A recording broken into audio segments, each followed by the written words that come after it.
नमस्कार, तुम्हा सर्वांचं आपल्या स्टडी पॉईंट या यूट्यूब चॅनलमध्ये स्वागत आहे। तर शासकीय किंवा निमशासकीय सेवेतून शिक्षण सेवक पदावर नियुक्त होणाऱ्या उमेदवाराची वेतन निश्चिती जी आर निर्गमित दिनांक 15/6/2026 याबद्दल संपूर्ण सविस्तर जी.आर या व्हिडिओच्या माध्यमातून जाणून घेणार आहोत।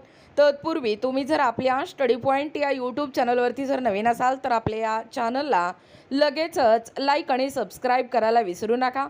तर चला तर मग वेळ वाया न घालवता शासकीय सेवेतून शिक्षण सेवक पदावर नियुक्त होणाऱ्या उमेदवाराची वेतन निश्चिती जी.आर काय सांगतोय ते या ठिकाणी आपण जाणून घेऊया। बघा, या ठिकाणी तुमच्या समोर हा जी.आर आहे। शासकीय किंवा निमशासकीय सेवेतून शिक्षण सेवक पदावर नियुक्त होणाऱ्या उमेदवाराची वेतन निश्चिती करण्याबाबत स्पष्टीकरण महाराष्ट्र शासन शालेय शिक्षण व क्रीडा विभाग शासन परिपत्रक दिनांक 15 जून 2026। बघा, शासन परिपत्रक काय सांगतोय।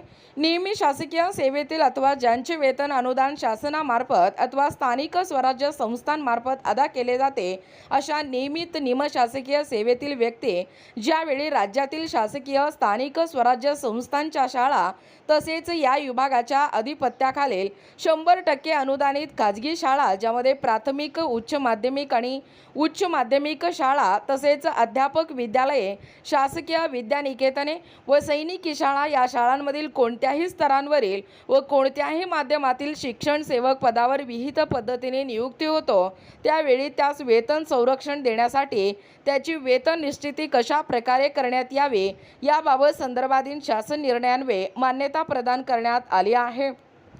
दुसरा आहे वेतन संरक्षण व वेतन निश्चितीबाबत उपरोक्त प्रमाणे तरतुदी करण्यात आल्या असल्या तरी या शासन निर्णयाची अंमलबजावणी क्षेत्रीय स्तरावर होत नसल्याबाबतच्या अनेक तक्रारी शिक्षक संघटना लोकप्रतिनिधी व पात्र उमेदवाराकडून प्राप्त होत आहे। वस्तुत संदर्भातील शासन निर्णयातील तरतुदी स्वयं स्पष्ट आहे। असे असतानाही क्षेत्रीय कार्यालयाकडून सदर शासन निर्णयाची अंमलबजावणी करण्याबाबतची अनास्था अनाकलनीय आहे। प्राप्त झालेल्या निवेदनाद्वारे काही मुद्द्यांबाबत अधिकचे स्पष्टीकरण अपेक्षित आहे। हे मुद्दे व त्याबाबतचे शासनाचे स्पष्टीकरण याचा तपशील खालीलप्रमाणे आहे।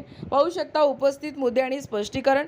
पहिला आहे पूर्व सेवेतील शिक्षक व्यतिरिक्त इतर विभागातील सेवा जसे की वर्ग 4 अथवा गट ड मधून शिपाई किंवा परिचर पहारेकरी कक्ष सेवक व इतर गट ड पदावरून तसेच वर्ग 3 अथवा गट क मधून लिपिक तलाठी आणि ग्रामसेवक पोलीस अंमलदार व इतर गट क पदावरून शासकीय निमशासकीय सेवेतील उमेदवाराची पवित्र पोर्टलद्वारे नियुक्ती होऊन असमान असलेल्या शिक्षण सेवक पदावर विहित पद्धतीने रुजू झालेल्या कर्मचाऱ्यांना सेवा जोडसह वेतन निश्चितीचे लाभ देण्यासाठी सदर शासन निर्णय लागू होतो किंवा कसे, तर त्याचं स्पष्टीकरण असं आहे।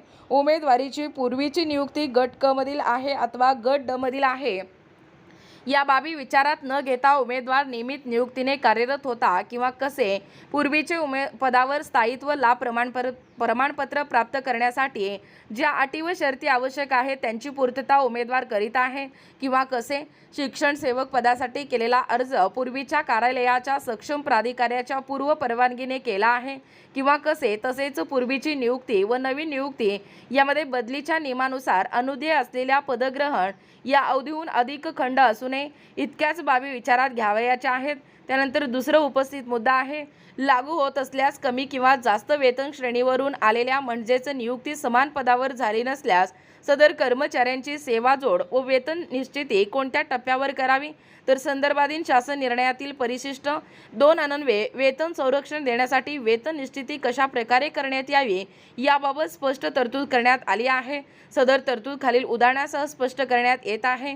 आणि तिसरा आहे पूर्वीच्या एकूणच या ठिकाणी श ही व्यक्ती S7 या वेतन श्रेणीत 25,200 इतके वेतन घेत असताना त्याची S10 किंवा S14 या वेतन श्रेणीतील शिक्षण सेवक पदावर निवड झाल्यास त्याची वेतन निश्चिती S10 या वेतन श्रेणीतील किमान टप्प्यावर म्हणजे 29,200 या टप्प्यांवर तर S14 या वेतन श्रेणीतील 38,600 या किमान टप्प्यावर होणे आवश्यक आहे।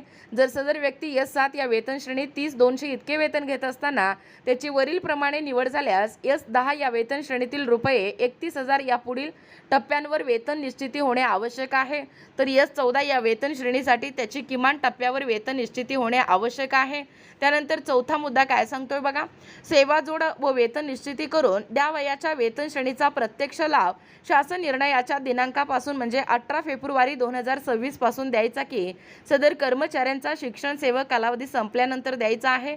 तर याचं स्पष्टीकरण असं आहे, शिक्षण सेवकाच्या परीक्षाविधीन कालावधीमध्ये वेतन निश्चिती करून नियमित वेतन श्रेणीचे प्रत्यक्ष लाभ द्यावयाचे आहेत का आणि संदर्भाधीन शासन निर्णयानुसार वेतन निश्चिती करण्यास मान्यता देण्यात आली असली तरी 3 वर्षाचा परीक्षाविधीन कालावधी लागू राहील अशी देखील तरतूद करण्यात आली आहे।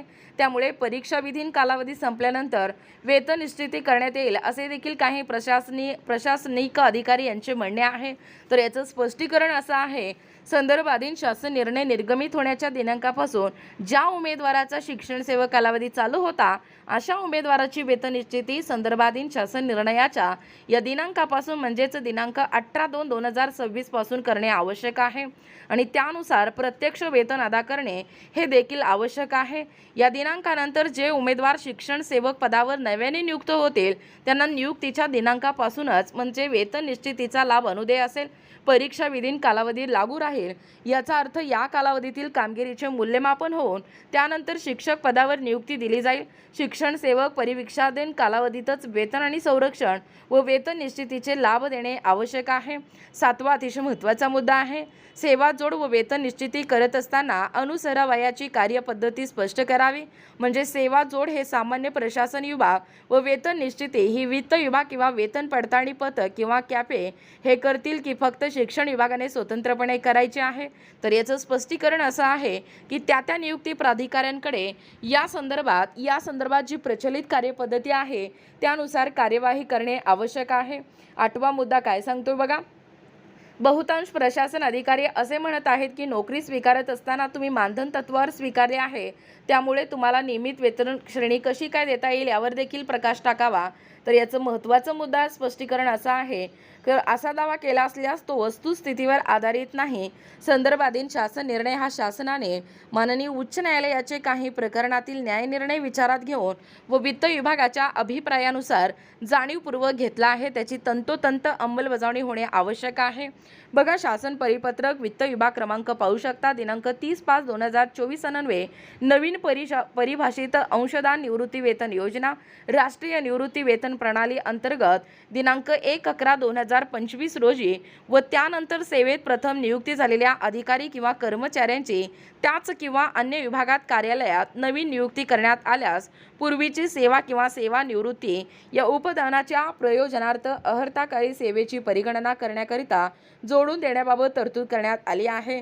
या विभागाच्या अधीनस्थ असलेल्या 100% अनुदानित खाजगी शाळा ज्यामध्ये प्राथमिक, उच्च प्राथमिक आणि माध्यमिक उच्च माध्यमिक शाळा तसेच अध्यापक विद्यालय आणि शासकीय विद्यानिकेतने व सैनिकी शाळा यांचा समावेश आहे, त्यातील विहित पद्धतीने नियुक्त झालेले व या परिपत्रकातील अटीची पूर्तता करणाऱ्या या शिक्षण सेवक, नियमित शिक्षक व सदर शिक्षकेतर कर्मचारी यांना सदर परिपत्रकातील तरतुदी लागू करण्यास याद्वारे शासनाची मान्यता प्रदान करण्यात येत आहे। त्यानुसार संबंधित सक्षम प्राधिकाऱ्यांनी आवश्यक ती कार्यवाही त्यांच्या स्तरावर करावी। 4था आहे, संदर्भाधीन शासन निर्णय स्वयंस्पष्ट असताना पात्र उमेदवारांना वेतन संरक्षणाच्या लाभापासून वंचित ठेवण्याबाबत क्षेत्रीय कार्यालयाने दाखवलेली अनास्था अयोग्य आहे। याबाबत शासनाकडे यापुढे तक्रार प्राप्त झाल्यास संबंधित अधिकाऱ्यास व्यक्तिशः जबाबदार धरण्यात येईल। आयुक्त शिक्षण यांना सूचित करण्यात येते की संदर्भाधीन शासन निर्णयाच्या काटेकोर अंमलबजावणीबाबत आपण आपल्या स्तरावर आढावा घेऊन सर्व संबंधितांना आवश्यक त्या सूचना तात्काळ द्यावेत। 5वा आहे, सदर शासन परिपत्रक हे महाराष्ट्र शासनाच्या या संकेतस्थळावरती उपलब्ध आहे। आबासाहेब कवळे, उपसचिव, महाराष्ट्र शासन। बघा, एकूणच अशा पद्धतीने या ठिकाणी आत्ताच पाहिल्याप्रमाणे ही जी राज्य शासकीय निमशासकीय सेवेतून शिक्षण सेवक पदावर निवृत्त होणाऱ्या उमेदवाराची ही वेतन निश्चिती GR निर्गमित झालेला आहे। याबद्दल संपूर्ण सविस्तर GR या व्हिडिओच्या माध्यमातून जाणून घेण्याचा प्रयत्न केलेला आहोत। अशाच प्रकारचे नाविन्यपूर्ण किंवा ताज्या घडामोडी पाहण्यासाठी आपल्या स्टडी पॉइंट या यूट्यूब चॅनलला लगेचच लाईक आणि सबस्क्राईब करायला विसरू नका। भेटूया अशाच पुढच्या नवीन व्हिडिओमध्ये, तोपर्यंत धन्यवाद।